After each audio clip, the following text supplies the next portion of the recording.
Hi everybody. In this video we are going to discuss about delete end operation in array implementation. We are going to use C language for implementation.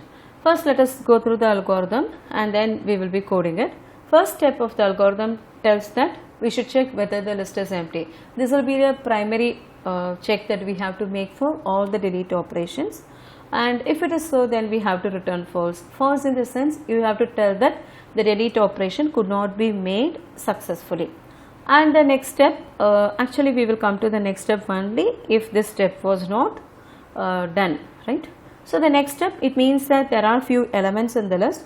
So as per the algorithm we have to store the last element in the temporary variable. Why? Because we have to return the element also. As per our design, delete operations are going to return the element which was deleted also. So store the element in the temporary variable and return x. Also you have to decrement the number of elements. This also we have to do. This is the algorithm for delete end. Now let us map it to the analogy what we were discussing. If there are 3 people sitting on the room and if the last person wants to move out, right, the person moves out. So the number of persons in this room will be 2. As per the idea, if there are 2 people, they should be seated in the first 2 rows only, right. When we were doing delete beginning, or when the first person moves out of the room, then other 2 persons were shifting like that. But this is not the case when the last person moves out of the room. Similarly, when you are going to perform delete end, we are not going to shift any of the elements as we were doing previously in delete beginning, right. Only thing that we have to do is we have to just decrement the number of elements, right.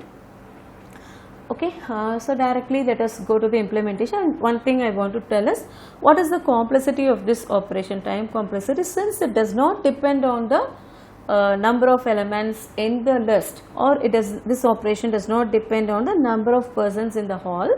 The complexity is going to be constant, so we will tell it as the complexity as big O of 1, right. So let us start implementing the delete end operation. Now we are doing in C, so we do not have a Boolean data type. We have to use integer only. But when you look at the delete operation, we are going to return the element which was in the last position. Now in this list we are going to store integers, okay, we are going to store integers, so the return type is int, right. And let us declare the variables whichever you want, right. Let me declare only x, I think only x is required. Now we have to see the algorithm. What is the algorithm tells? If the list is empty, so how can we check whether the list is empty? Call the isEmpty function, for which you have to pass the list, right. But when you look at this delete end function, what is coming inside is the address of the list. So we have to put the dereferencing operator star in front of it and we have to write. And if the list is empty, then what we are going to do? We are just going to let me make x is equal to 0. We have to set the global fact. Since our return value is occupied by the value which is going to be deleted, okay, we are going to return the value which is going to be deleted. We have got the global flag. Let us set the global flag equal to 0 indicating false, right. We do not have a bool data type, so we are going to use 0 for false and 1 for true, right. So we have got the declaration. Let me just show and recall. I have initially set to true outside and I am just giving it to be false here, and I will tell return x, okay, return x. This is what I will be doing. And if this is not the case, what should I do? I should first of all take a copy of the last element, okay. So how will I take the last element? Inside the list I have to go to elements, and where is the last element? Last element will be number of elements minus 1. The position of the last element will be inside L, number of elements minus 1. So we have done like this, and we will be telling return x, right. Yeah, one more thing that we have to do is we have to decrement the number of elements also. Let us do that. Fine, I think this is fine, and I have already returned the main in which I am using it, right. So let us see the code, how it will execute. Yeah. So if I give the capacity as 3, what will happen? You are calling insert beginning, 3 is inserted, insert end 2 is inserted, then insert beginning 1 is inserted, right? And then you have got a insert position, insert end. These will not work as the list has become full, right? No insertion will happen. And we are printing, so you will see that it is printing 132, and you will see that after deletion this message also will get printed, and you are calling delete beginning. So X will contain, actually X will be containing 3, right? So, and you are checking if deletion is success. Yes, deletion is success only. We can just check like this also, right? Either you can tell deletion success equal to 1, or if you simply tell like this also, according to the C language, when you consider integers, 0 is false and other than 0 everything is true. All the values, even negative values, everything is true. So 1 is also true. So this will print 1, right? 1 is deleted. That's what we will be seeing as a message. Then after that you are printing the list. So the list will be containing 3 and 2, and you are again calling delete end. So you will be seeing that 2 will be now removed, right? Yeah, this is delete beginning, this is delete end, 2 will be removed. Deletion is successful. So you will see that 2 is delete dead end, that message you will see, and you are printing the list. Now it contains only 1, and then you are again deleting it. Okay, you are again deleting it. Let me comment this line. After this you are going to check whether deletion was successful. Yes, deletion was successful. You will see 1 will be printed, and that's it. That's what will happen, right? All the you are calling deletion 3 times, all the 3 delete will be successful. That's what you will be seeing, right? Let me give the capacity as 3. So whatever we were discussing has happened. 3 elements has been put inside the list, and 1 is deleted first, and then 2 is deleted then, and you are seeing that list is containing only 3, and 3 is also deleted, right? So at the end the list has become empty. Now what we will be doing is, now we will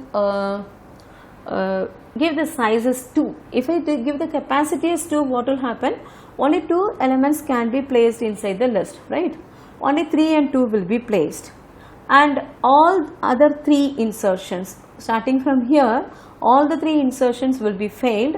And when you print the list, you will be seeing, let us write and see, you will be seeing here 3 and 2 will be there inside the list. Okay, so that will get printed after deletion, right? You are first calling delete beginning. That deletion will be successful only. Okay, that deletion will be successful. So you will be seeing the element as delete beginning. So 3 will be getting printed, and then next the list is getting printed. The list will contain only 2, only 1 element is there, and after that you are calling insert beginning, right? So insert beginning of 4.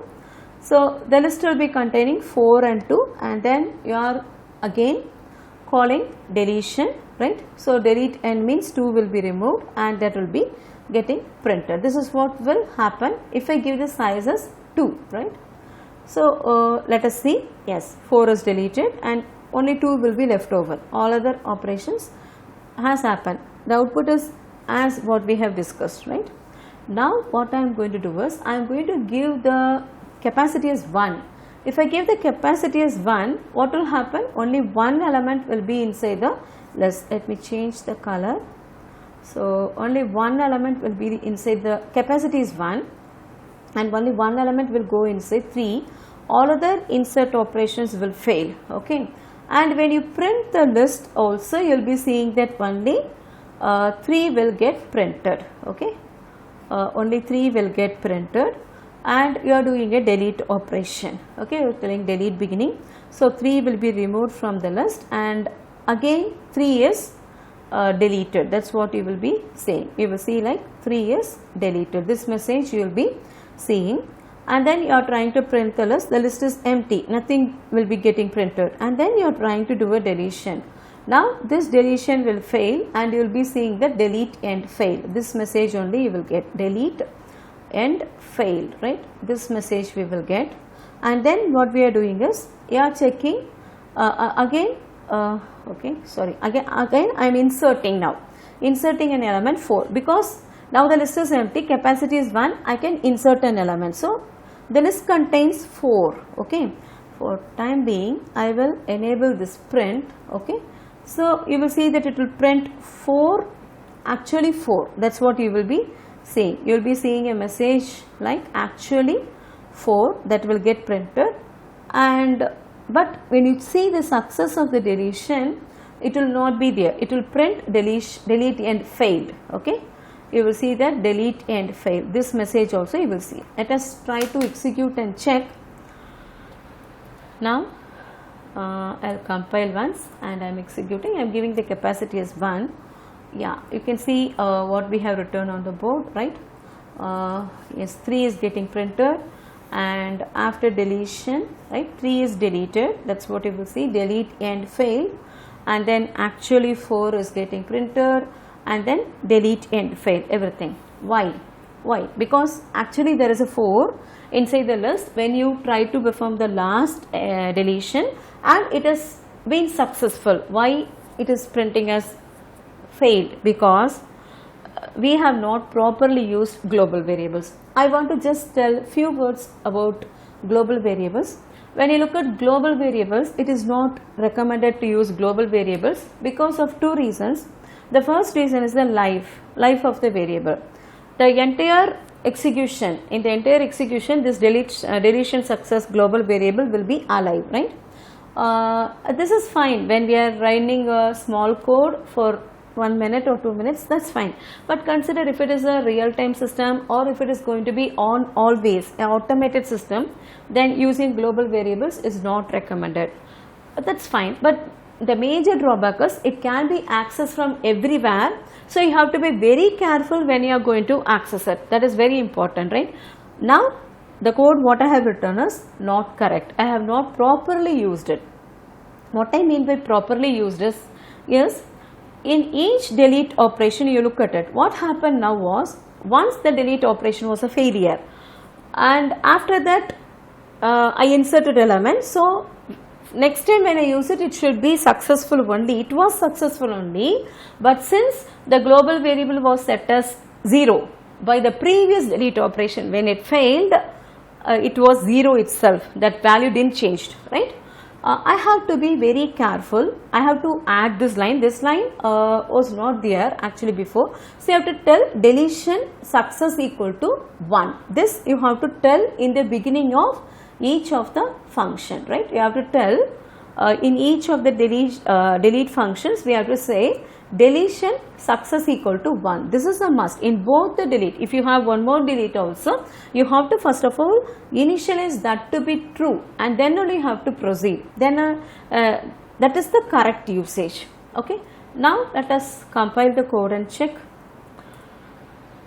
Yeah, same, I will give 1, right? Now you see the output. Yes, yeah, it is printing 3, everything is fine, 3 is deleted, till that it is coming fine, delete end is failed, but see here actually 4 and it is telling 4 element is deleted, it has become successful, okay.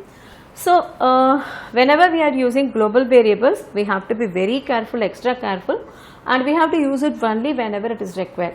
But when you have got a case like this, when I have used this, I have got a return value as a part of the function itself. I want to return the element which I deleted. At the same time, if the operation could not be successful, in that way also I have to communicate to the user that this was not successful. So what I am doing is I am using some global errors. We can use in those situations, and that should be checked before usage. That's what we have done here also. I will be sharing the code in the GitHub. You can check and try. Thank you.